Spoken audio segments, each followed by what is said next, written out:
Hello, everyone. I'm Kevin Kumar. I'm the co-director of Celestina. And before we begin, can I just say how amazing and wonderful it was to meet our happy hour audience over these past 2 weekends. Yeah, I mean, we all mutually commented on how strange it was to see each other in real life, but it really was so wonderful. So I just want to give a shout out to all the people who were able to attend the concerts. This is our 68th happy hour. And if you're new to Celestina, we welcome you. And thanks for joining us at this earlier time. Usually our happy hours are at 6 p.m. Today we are going to begin with the recital. After the introductions, we'll begin with the recital that will be broadcast on YouTube Live, and we will give instructions in the chat on how to join us there. And we highly recommend that you use that link and use those instructions to join us in YouTube Live, because the video and audio will be of much higher quality. If you can't do that, or you just don't feel like it, you can stay here in Zoom, and we will be broadcasting it in Zoom as well, but the quality won't be quite as good. Please type in any questions you might have for our guest in the chat, and we will hopefully get to them. You know, we use the chat for all kinds of things, including to socialize and to just give our thoughts on on what we're hearing and experiencing. And we like it for that reason. You know, it's just another layer that it's another way that we can be engaged with you. If you don't like the chat, then we've tried to make it easy for you to ignore it, and we will put some instructions in the chat for how to do that.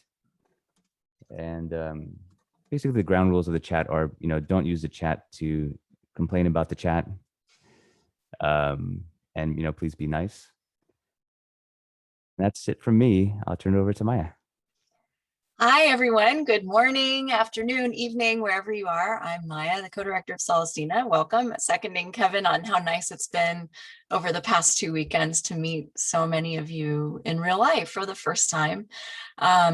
So I have the distinct pleasure and the very difficult task of introducing our guest, whose name is very difficult for an English speaker to pronounce.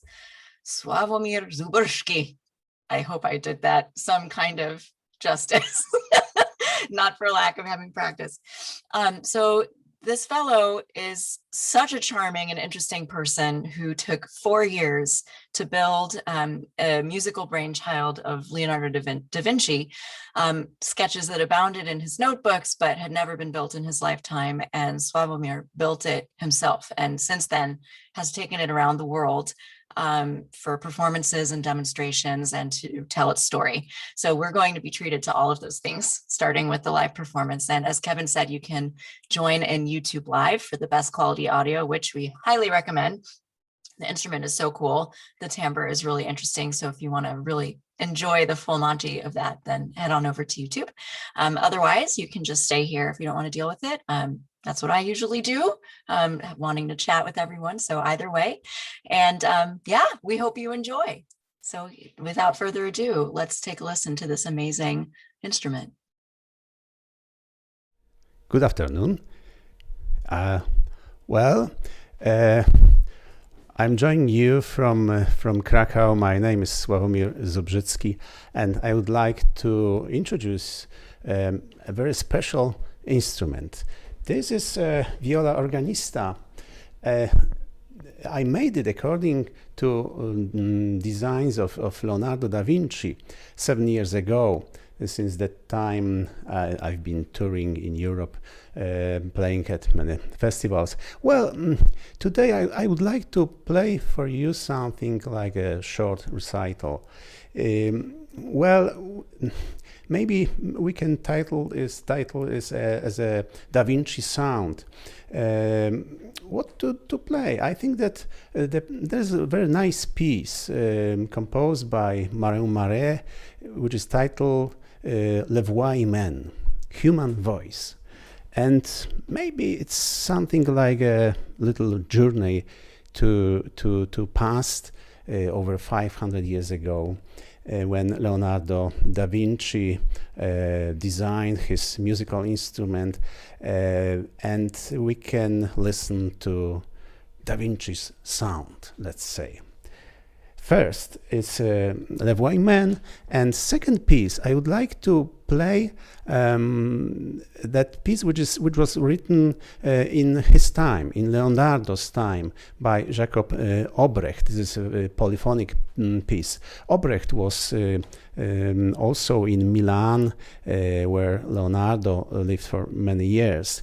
And Marion Marais, this is a composer from 16th, 17th century, but Obrecht, it's a time of Leonardo da Vinci. His music is from that time.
next two pieces.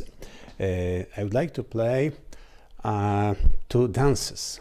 First, Ballo alla Polacca by Giovanni Picchi, who was a Venetian composer from 16th, 17th century, and a little bit earlier, Antonio Valente, Lo ballo dell'intorcia.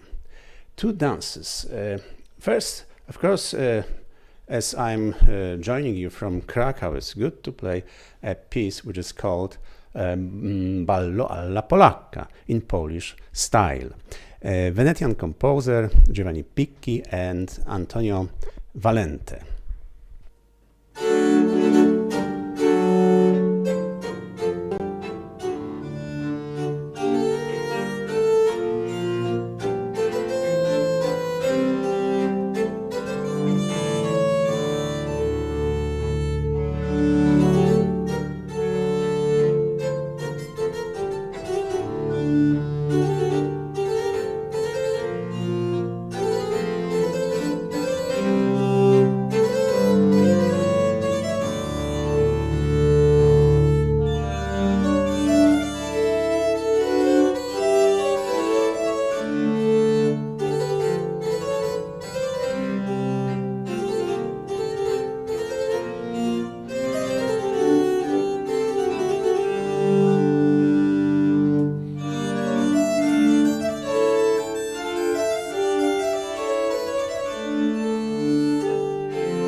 and my little recital, I would like to finish with another piece of Marin Marais, because I think that at that time, in between 16th and 17th century, such masters like Marin Marais or Saint-Colomb, masters of viola da gamba, could write very nice and very good music for viola organista.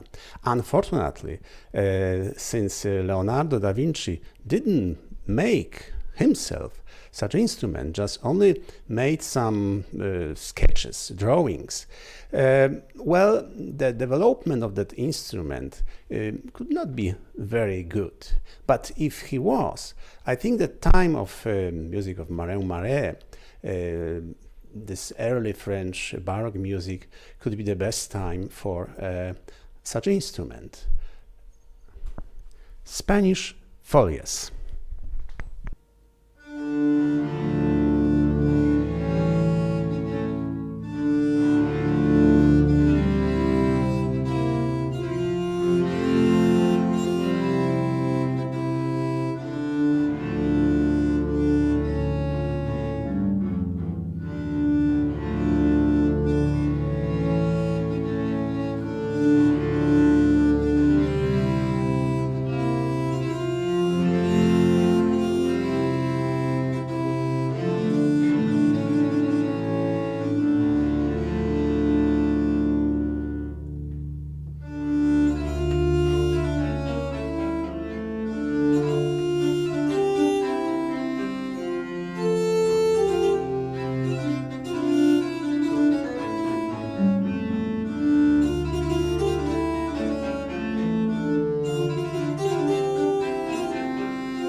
amazing. So many questions. We all have so many questions. Take it away, Kevin. While we wait for Sławomir to join us, we just wanted to mention that these happy hours are free to attend, but not to produce. And we plan on continuing these happy hours for forever, I think, for as long as we can. So if you are enjoying this and you enjoy our happy hours, please consider donating Celestina. Your donations will be completely tax deductible, and we will tell you how to donate in the chat. We also have played thousands and thousands of hours for patients in the ICU at UCLA. 20,000 hours. 20,000 hours. There we go. Someone was asking about, how can I tip the artist? So we do pay the artist. Any donations to Celestina go towards paying the artist. So if that's something you want to support, then now you know how. And we have our upcoming season, our live season. It's sort of already begun. There's just a lot going on at Celestina. So if you enjoy what we do, we'd of course appreciate your support. And we just want to say thank you to all the members and people who have donated this far. Sławomir, can you hear us? Yes, I can hear you, but you can hear me? Yes. Fine. That was fantastic. Thank you so much for that recital. Thank you. It's my pleasure. Thank you for this invitation. No, we're the ones who are pleased. So there are a lot of questions about the instrument, but we wanted to first begin by asking you about yourself. Before you built this instrument and became so involved with it, what was your musical background like? Tell us where you're broadcasting from, and if you can tell us a little bit about yourself, we would really find it interesting, I'm sure. Okay, so my main job is I'm a pianist. So I graduated from Krakow Academy of Music. I was also a Fulbright scholar in the United States, in Boston Conservatory, years ago, 30 years ago that was, and nice impressions from that time. And then I performed for 20 years contemporary music as a pianist. In quartet and in different ensembles and solo as well. So that was my background. But also I was interested in early music. But being a pianist, there was no many opportunities to play early music. Today, every pianist, we call them black pianists, should play a historical piano. That brown piano, okay? But that time, fortepiano was not so popular, and that was not often when pianists wanted to play both, and historical and modern piano. So I started with clavichord, which I built in 90s. I took some classes of harpsichords, of course, at the course with Johann Sonnleitner. So that was my first thinking about early music. But clavichord is a very difficult instrument. It's very quiet. And when I played some concert, I found out that even somebody is moving on the chair, it's like, bomb, because your ears so very sensitive to that sound. The clavichord is very good for home, and when I play in the evening, it's absolutely a very loud instrument. But for concert, well, it's difficult. I know many musicians play clavichord, okay, but I was still searching for something. So can you then tell us how you came on the designs of the instrument that you built?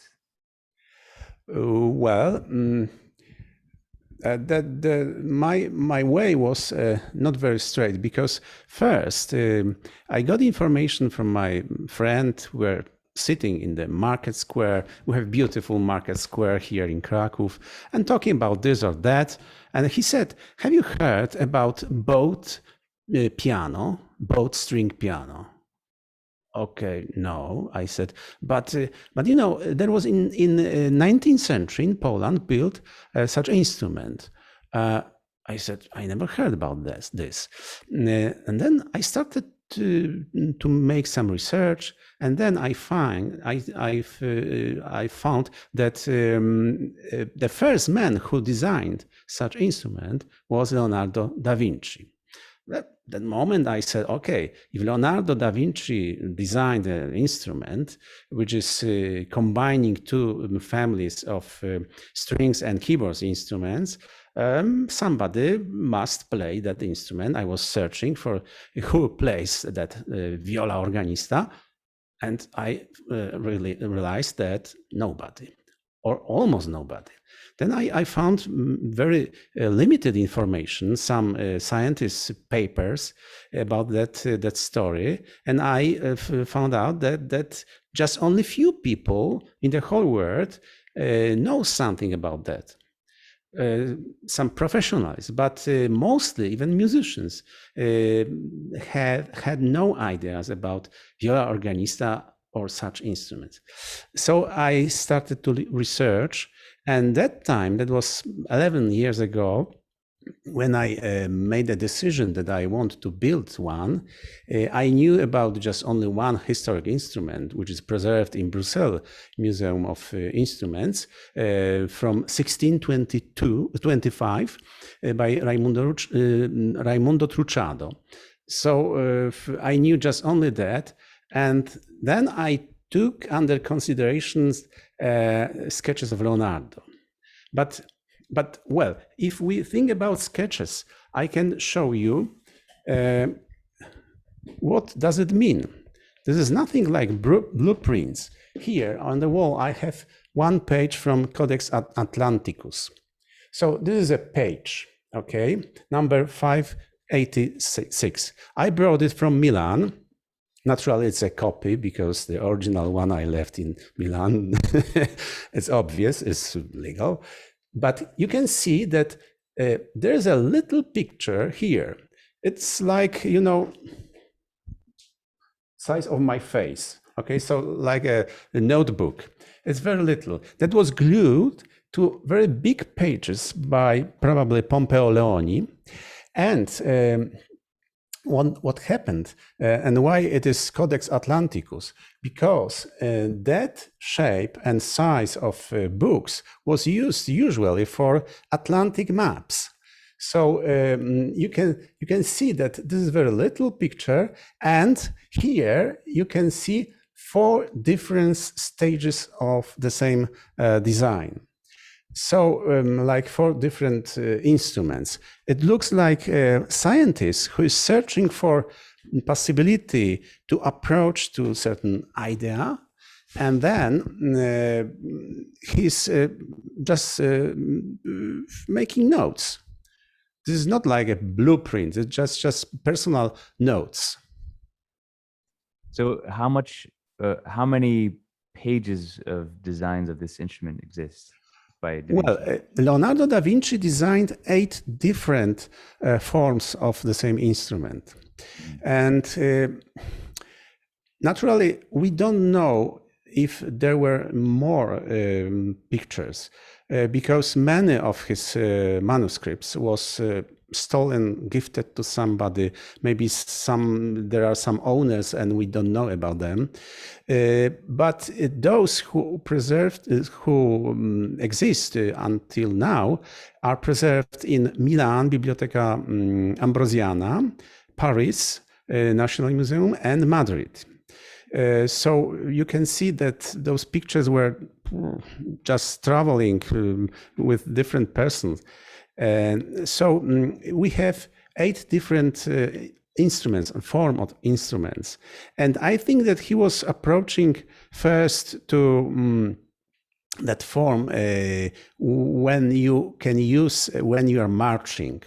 That was the man was standing and having that instrument in front of him, and it could be used for any parades or something like that. Oh. Because Leonardo da Vinci was designer of a very big musical theater in Milan.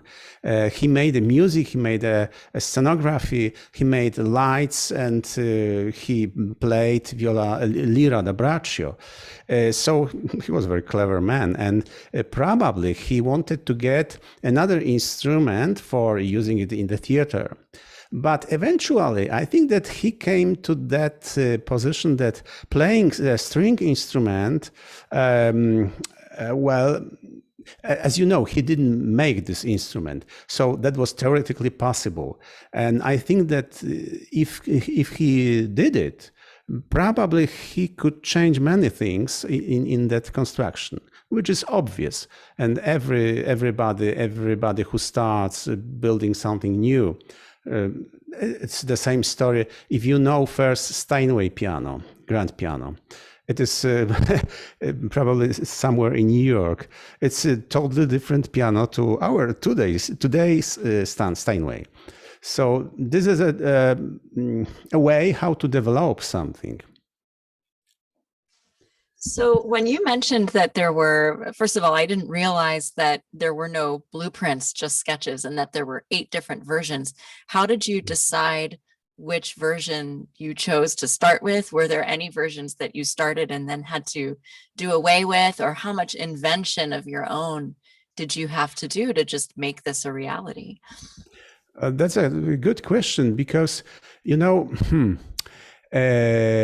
he was concentrated mainly on the mechanism of making a movement of the bow.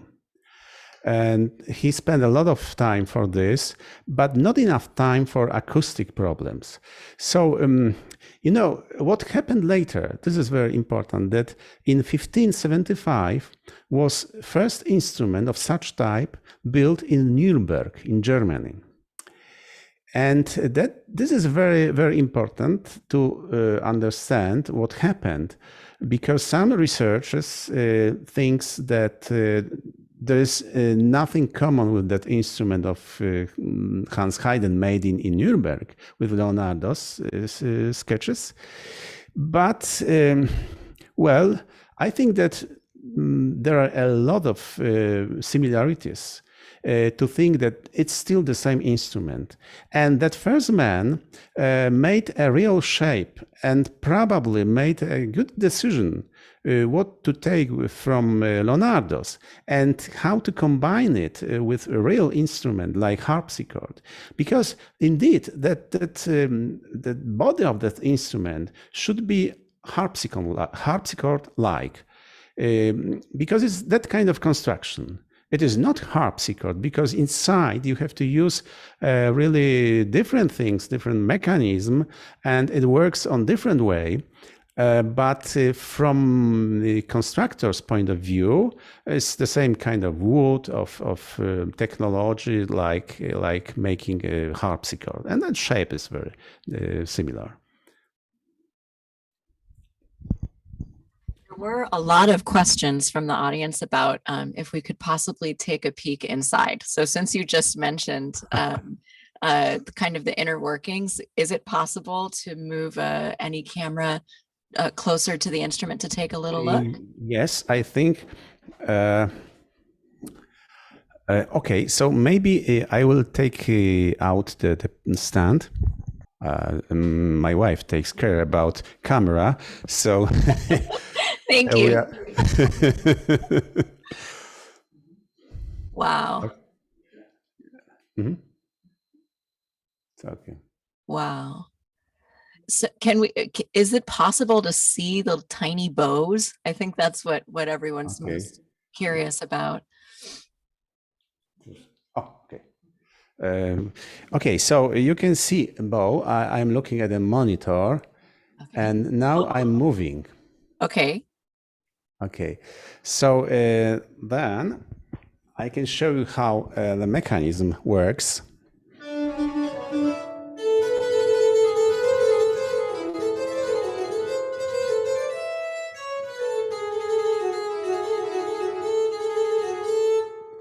And So when you depress the key, is it lowering the string onto the bow? Is that what's happening?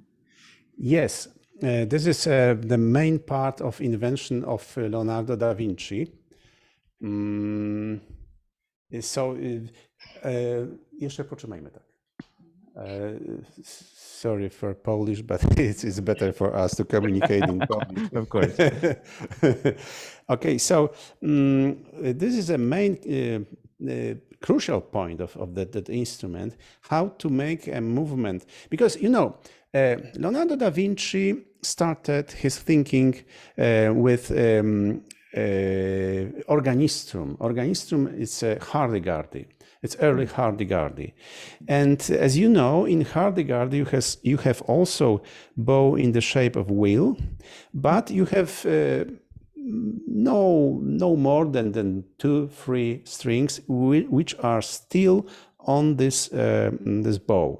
So when you play hurdy-gurdy, you cannot stop the music like this. I'm turning the wheels, okay, and there's no sound.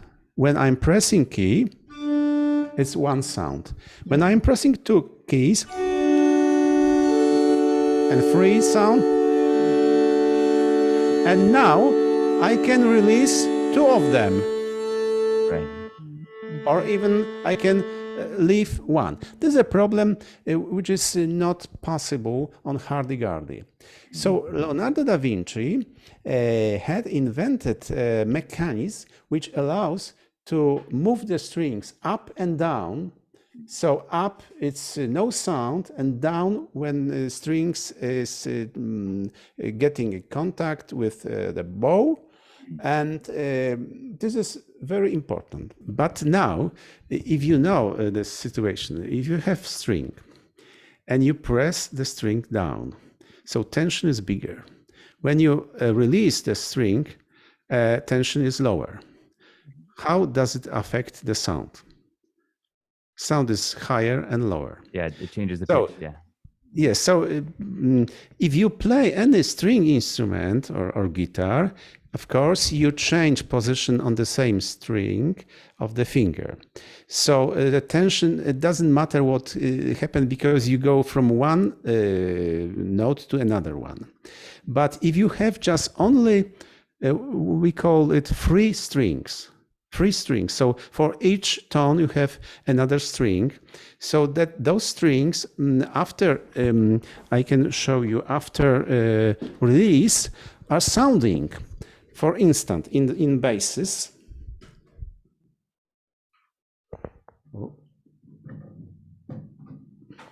okay, in basses.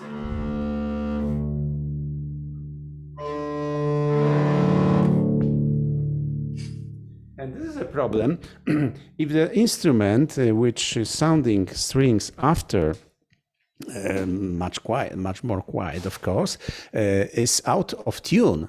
So whole playing could be rather very poor because every time you could get this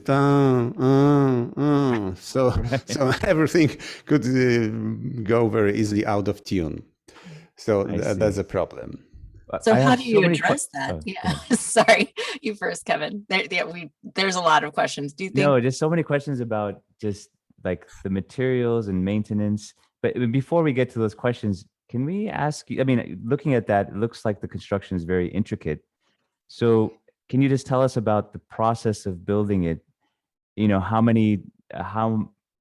did you have to just kind of refine it as you go and rebuild constantly, or just what was it like to do, and what is your experience with building instruments in the first place? My experiences are not so big as very professional builders, because which is good and maybe sometimes not good. I will tell you why. When I was asking professional builders of strings instruments about some ideas of such instrument, they told me, okay, I know how to make violin, I know how to make a cello, but I don't know what are you asking about. What is that? We don't know that matters. So because they are professionals, they don't want to waste time for experiments. And this is a first point. I was contacting a few years ago one of the greatest scientists, which was working with Leonardo da Vinci's heritage, Professor Carlo Pedretti from Tuscany. And he used one expression, Leonardo da Vinci followers. And it's something like followers who make also experiments, make this risky experiments. What he did, not every painting was finished by him, and sometimes the frescoes was collapsing very, very easily because he was all the time making some experiments. And I think that this is a way how to follow him, to search and to learn, because everyone should learn all his life. When I was trained as a pianist, in the same time, during I was a student, I had a need to repair my piano. So I said, what can I do? That was a very hard time in Poland. That was 80s. So there was no ingredients for making restoration, or was very, very expensive. So I made a contact with our technicians in the Academy of Music. I went to their workshop, and then I started to make a restoration under their control. So that was first step. Naturally, I have in my family some experience, some technical experiences from my father and grandfather.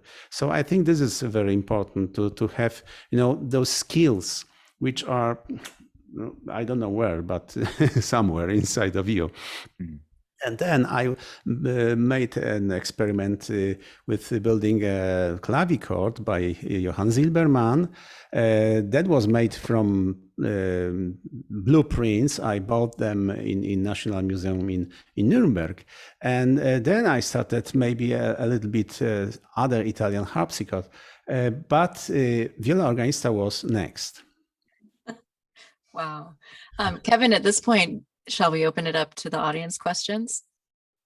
Yes, we should. Worried about running out of time for that. Okay.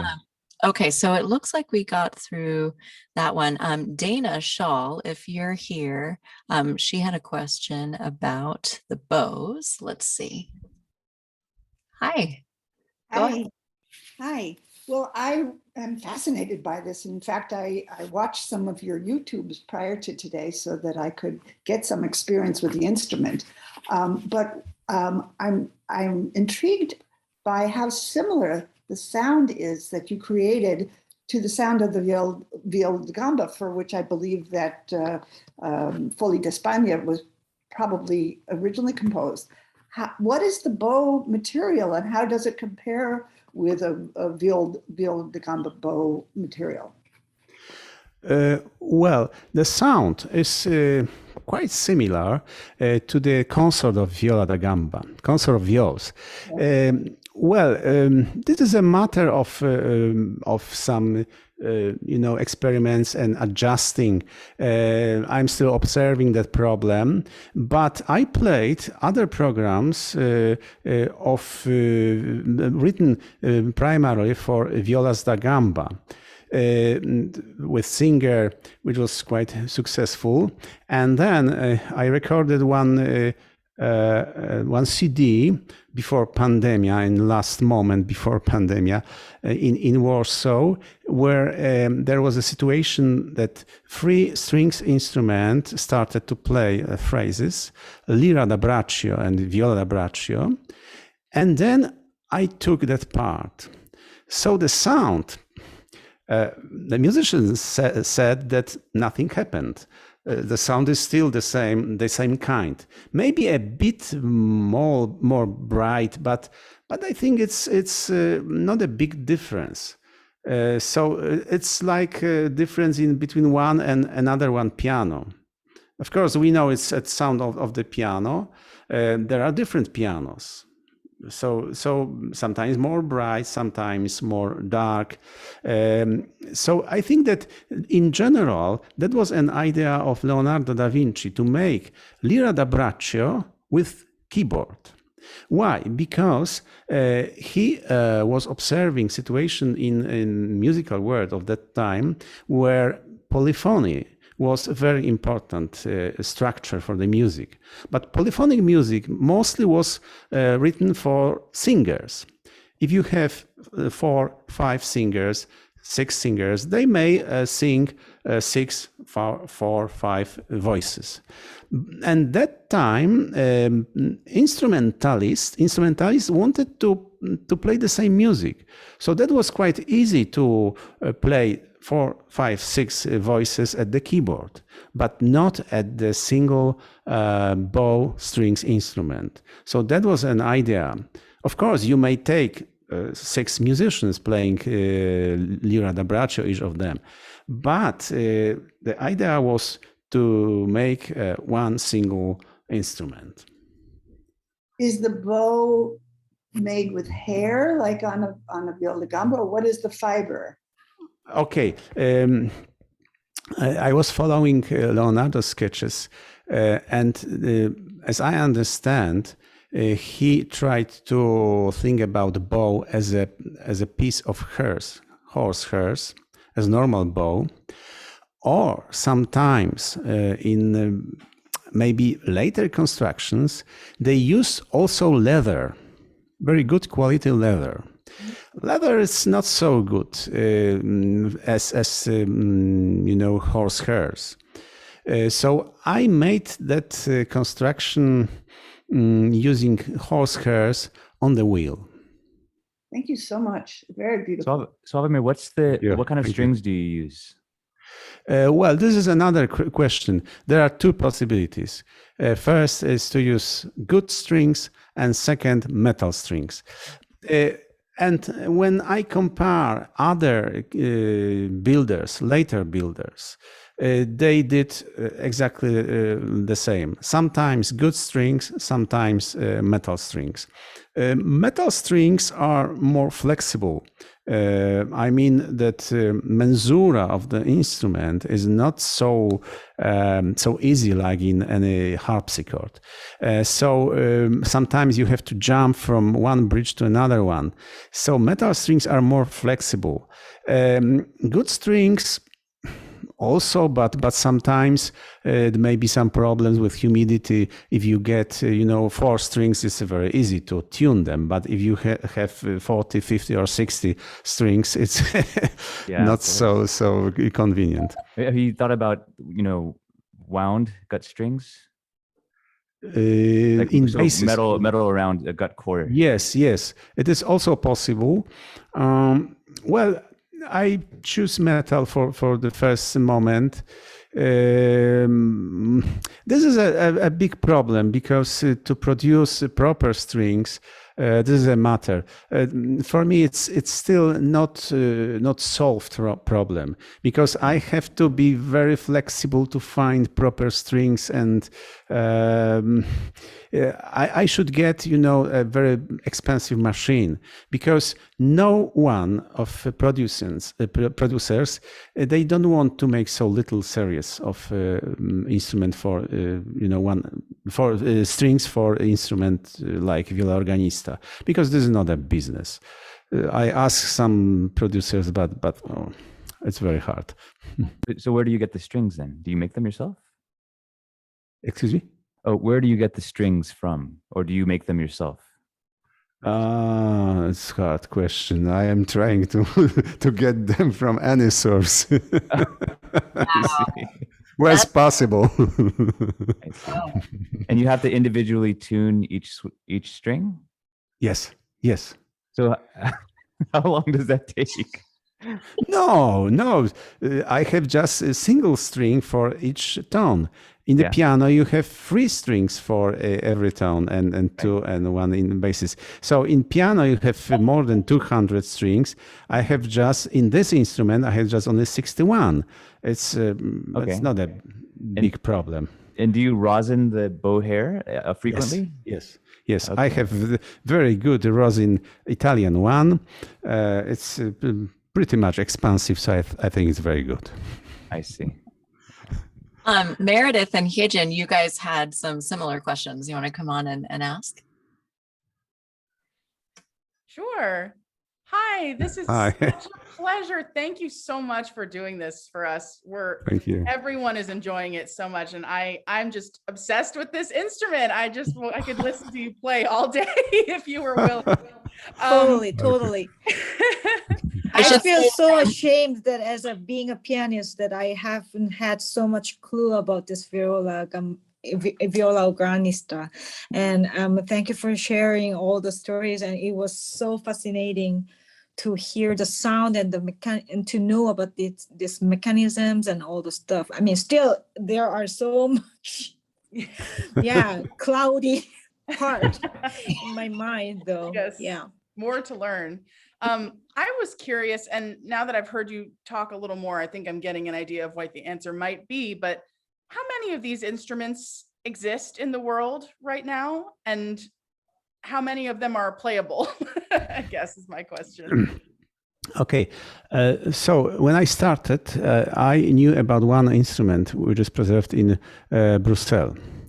Then I came with my instrument to Brussels, and that was very nice situation that after my recital there, somebody found in the king's castle, in the king's palace, the instrument which was built in Brussels in 19th century. Wow. So they took it from the palace, from the one place, and they made a restoration because the instrument was partly destroyed, and they made a restoration, the instrument of built in 19th century for the Belgian king. I played that instrument, so I'm lucky. And when I was there in Brussels, I have a very good relation with those people from the museum. I mentioned about another instrument. I saw just only one picture, black and white, from Paris. But that constructor from the museum said, "Okay, but we got it in our museum, but in another building." I mean, I said, "Can we go there to see it?" And that was funny because we got it. It's in that part they leave a lot of instruments which are not on exposition, naturally. And then next year they made a restoration of that second one, which is in the form of the upright piano. It's strange. Oh, Upright, wow. yes, upright piano. And so we have in this moment two instruments playable, because that first one from Raimundo Truchado 1625 is not playable.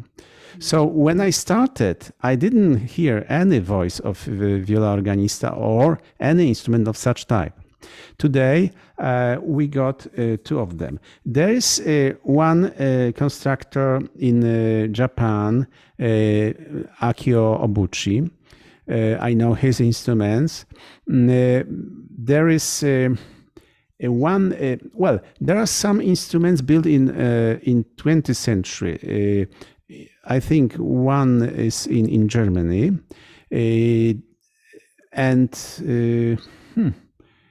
but playable. Indeed, I think those are only those from Brussels.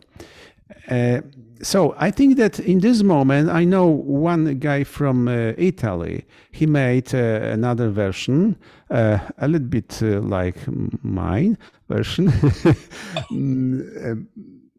But, there's a problem. So I have to say that I have almost finished, it's 80% finished my second instrument now. Great. Oh, Congratulations. Yes. Yes, because, well, I think that Can we we have to bring do, them over to United States? Yeah, bring it over here. uh, well, I need, of course, time, because I was asked many times from different, also from from California, to build such instrument. But I said that I need time, I need some experiences, and now I am approaching to the instrument which may be multiplicated. So it is a matter of the model, a little bit shorter, maybe not so heavy, because when I'm traveling with this instrument, I know what does it mean if it's too heavy. And as we live here in our house with my wife, so we have to move it from here to the car.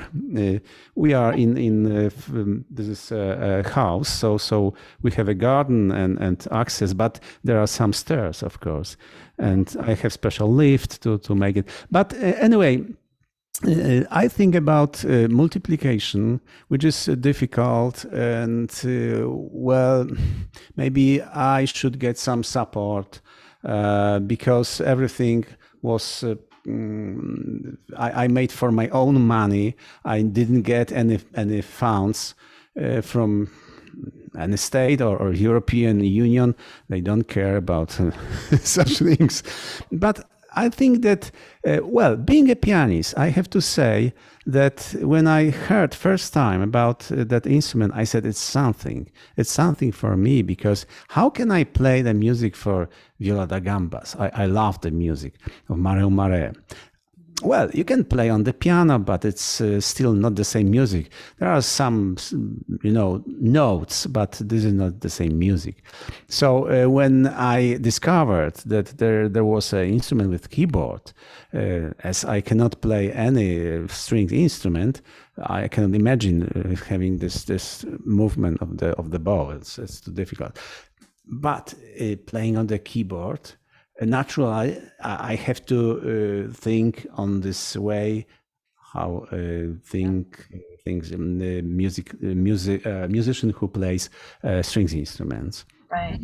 So that actually ties in nicely to a question Nicole had. She asked, since you built this only 7 years ago, are you the only player of this instrument in the world? And I wondered if I could add on to that as I was hearing you play and thinking about what it would be like for a keyboard player to suddenly have access to all these techniques and the trigger for your imagination, musically speaking. What was it like for you as a pianist to have this world of sounds and articulations and vibrato opened up to you? I just can't imagine what that did for your musical imagination. So I guess that's really two questions. Are you the only person who can play this? And the second part to that is, how did it change your musicianship as a keyboard player? Well, I think that maybe I think that I'm just only one musician, maybe not only one, because there are some instruments of Akio Ibuchi, but I think that I was first who started to play regularly such instruments as a solo instrument in a recital, because sometimes well, this is another instrument in Spain or somewhere, but they use it for the ensemble, just as an addition to something. I wanted to show that instrument as a solo instrument. And I think that this is the only one concert instruments which travels, which perform at many festivals. So, I was lucky, or Leonardo da Vinci made some impulse from somewhere, that when I played for the first time, there was agency, a French agency, AFP, Agence France Presse, and they came for the first time to that concert hall, and they made the material, and that material became very popular. So this is why we can talk, because if I made this instrument for myself, nobody could know about that. But that information was very, very big. For me, was absolutely enormous information, because that was all over the world. I got, information on CNN, BBC, and Huffington Post, and everywhere. You can find it in the internet, still in there. That was very good for the instrument, because many people in the whole world got information about something like Viola Organista. So this is, I think, because I built this instrument, but I know that people are interested because it's an instrument of Leonardo da Vinci.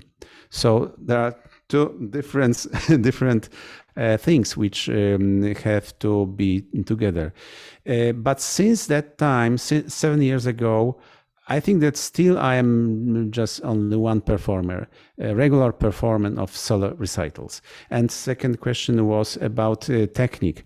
Well, I think that it has to be something like a combining of pianistic technique, harpsichord player, a little bit organ player. And because those three let's say techniques should be used in the same instrument. You have a very long sound, which not disappeared like in harpsichord and piano. So you have to think as an organist. But you play the music mostly written for harpsichord or organ, harpsichord, organ. So that kind of movement of the harpsichord could be very useful. And then you have to be very sensitive, like a pianist, because sometimes I saw organists playing the instrument, also my instrument. They play on very organ way, because you have to start all tones together. You have very big pipes, so you have to attack very not very soft. But on this instrument, you have to play with this pianistic sensitivity, but with knowledge of organ player and harpsichord. And, and also strings player. Because musical thinking is on this way. But I'm happy that my wife is a cello player. So one day when I was practicing, here, she came to this room. I said, "You started to practice like a string player." Amazing. I love that. Related to the string player, sort of sensitivity, Jason Kerr has a good question. Maybe. So it's just a question about how you execute vibrato, because that's a new affordance of this instrument, right? How I execute as a vibrato. Vibrato. Okay, Yeah. this is similar to clavichord, because anyway, the construction is in clavichord. You have a key which is connected by your fingers to the string. When you strike the string, you are still on that string with your tangent, okay? So you may change a tension of the string, pressing down and forward. The same is here. The only difference is that I am moving the string against a bow. So I am moving the string in the clavichord. I am pressing a key, and then when I am on the string, I can change tension of the string. And so that changes the pitch slightly, right? And that creates the... Yes, this is changing the pitch, and in the case of Viola Organista, a little bit a color of the sound, and also dynamic. It's all together. So it's kind of, as I know, there's a special kind of vibrato on Viola da Gamba made also with the bow. It's a combination, like So I think it's something like that. Very cool. Thank you. You're welcome. Scott, we'd love for you to ask your question next. And it was good to see you the past 2 weekends. Hello. Hello. Hello. I noticed I was watching your footwork, and I noticed that your right foot would go faster at points, which I'm guessing was affecting the speed of the bow. And I saw your left foot doing something. I couldn't quite figure out what that was. Can you describe the mechanics of your feet? First, I thought that this would be very complicated if you have a pedal and you play the music in any tempo. First, I thought that I should coordinate my foot with the tempo, like dun da di da di da di da da. Okay, but then when I started, even during I was still working on the instrument, I was testing that pedal with my right foot, and then I was doing something with the instrument, looking for tools somewhere. I realized that my foot is still working. I don't care about that. So that was first moment that I realized that I can be divided. Hands, right, left, and here's hands and foot. So I am divided in 4 parts. Yes, but I have to tell you that I made some addition to that, because I have right pedal for general movement, but I have also left pedal, which is a transmission. It's transmission without steps. How do you call it? Continuous transmission. So I'm changing that speed much more with left pedal than I can do it with right.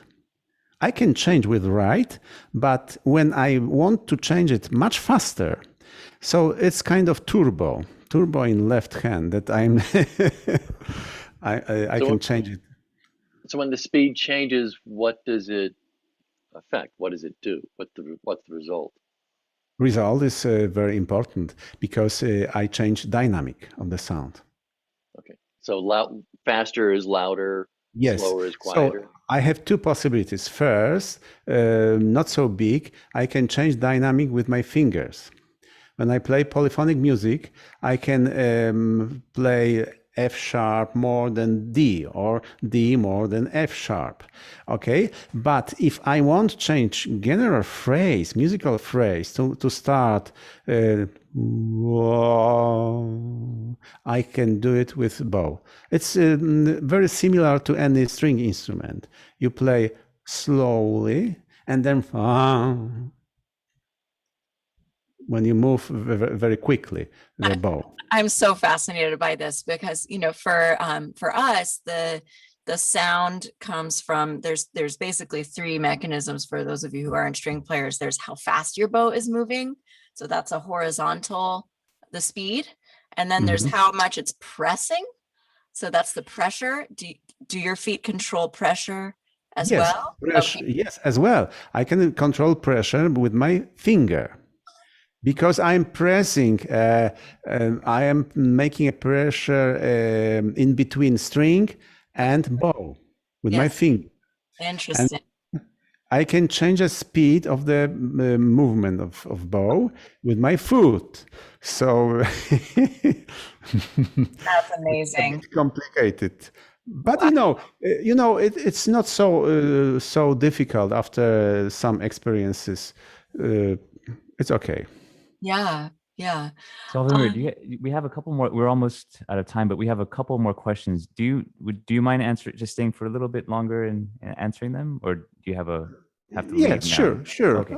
Thank you. Amira, would you like to come on and ask your questions? I was curious. It seems very organ-like, and if it has the range of an organ, and if you're like, I noticed at one point I want to say pushed a button instead of pull to pull.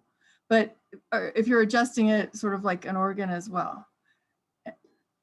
So was the question about the sound of organ? Yeah, it seems very much that way. And like with the pedals, and I mean, just general observation, I wondered if it had the range similar. Well, when I play organ music, it sounds a bit more like organ. If I play strings music, it sounds like string music, like Viola da Gamba. The first piece I played was written for Viola da Gamba, and this is the sound is very rich with different colors and expression. So it's still the instrument in between many other, because sometimes you can also hear some flutes as well, wind instruments. So it's a complicated sound. Yeah, so it has like a broader range than, kind of like an organ has a really broad range too, that, you know, complexity. Yes, but whereas- if you compare organ, there is no that possibility of phrasing, because you can make some, you know, adjustment. But when you play just one voice, there is no possible to change any color of the sound and the dynamic of the sound. Just combination of many registers, okay. But still, it's that was an idea of Leonardo da Vinci, to make sensitive instrument, not the same as organ, which well can hold very long sound, but very sensitive as a stringed instrument. It's amazing. Thank you. Sławomir, do you compose? And if you don't, then do you plan on commissioning any music for this instrument? Yes, I compose sometimes, and I made one piece for this instrument. But well, there is another also Polish young composer. There's one Spanish composer who made music for the instrument, and I think this is a matter of the future, to make a good music for such an instrument. Contemporary music may be quite interesting. Of course, I don't play any romantic music on this. So if you want to ask me, could you play some Chopin's music? I say no. There's no way. Melissa Margolis has a money-making idea for you. So Melissa, if you would like to come on and that's interesting.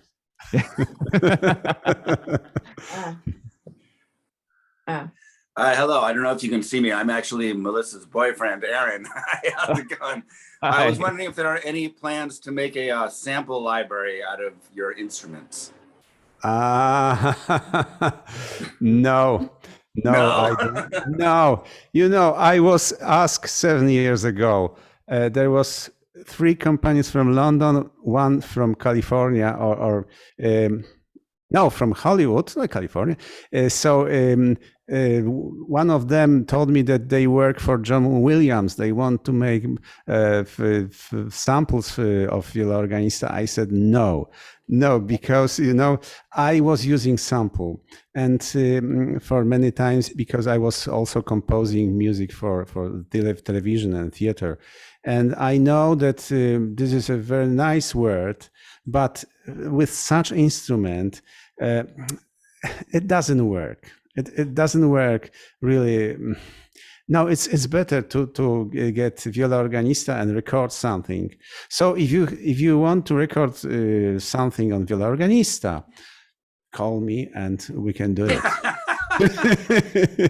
Well said. I love that answer. I love it. Sławomir, before we let you go, can you tell us a little bit about the book that you and your wife are going to publish? Yes.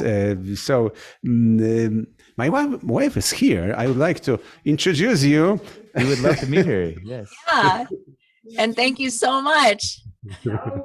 Nice to meet you. Hello. Yes. So we are authors of this book, but we have no head. Okay. One moment. Okay. So Come here. We have to be together when we. Well, that was very, very interesting work. We had to spend a lot of time.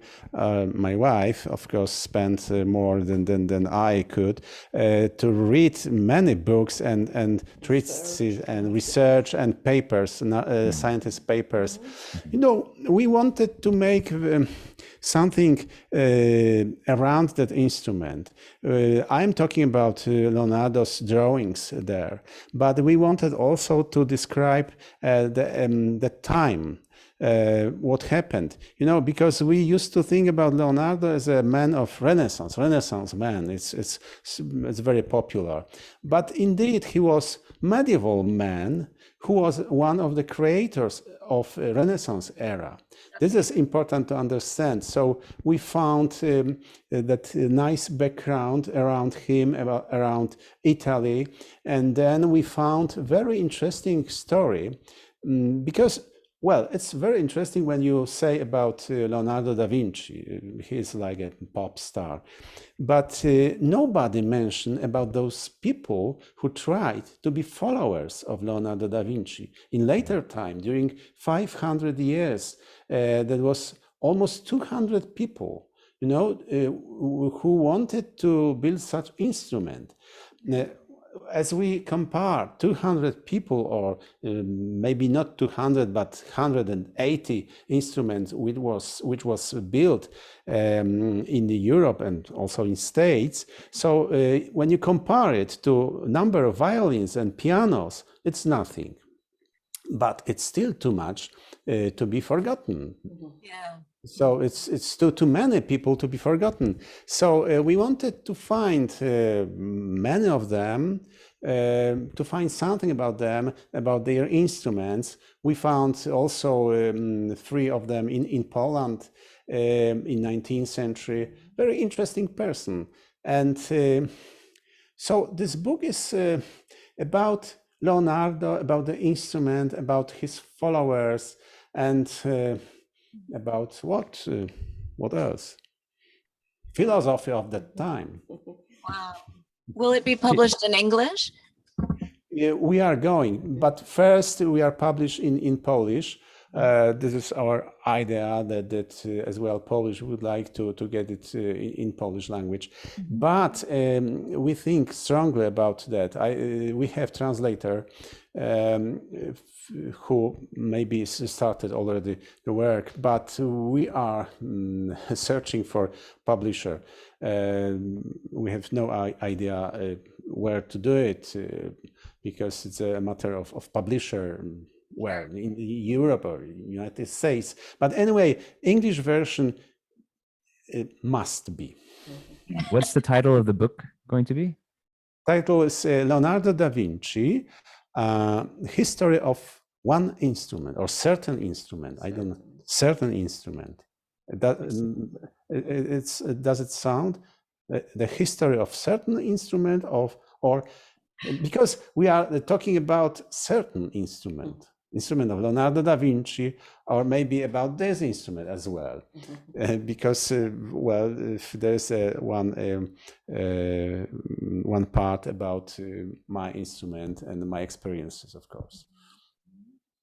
That's just a beautiful story. And may I ask your wife's first name? What is your first name? My first name is Magdalena. Magdalena. Thank you so much, both of you, for all of your help. This recital and meeting you and talking to you was all just astounding. And we'll send you the chat later. You'll see what people are saying. It was my pleasure. Thank you very much. Well, my wife cooperated very much also on this stage when I was building the instrument. And even now when I need help, so is my wife. Before that was our daughters, but they are now.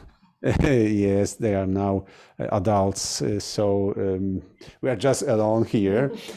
So every time when it is possible, we go together for concerts because Magdalena is my ears during rehearsal.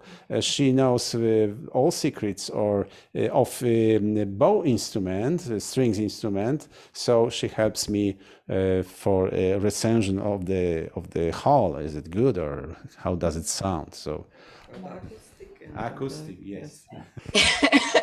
Thank you so much. This was so interesting for all of us. And as you'll see in the chat, one of our favorites ever to get to meet you and hear you. So thank you so, so much for sharing your curiosity and humility and passion and expertise. Just really amazing. Thank you. Thank you very much for the invitation. And that was my real pleasure and first transmission to California and to the United States. So I'm very happy that it happened. And greetings from Krakow. Oh, wonderful. Hey, take care, and everybody will see you next week, we hope. Okay. Thank you again, Sławomir. Thank you. Thank you. Thank you.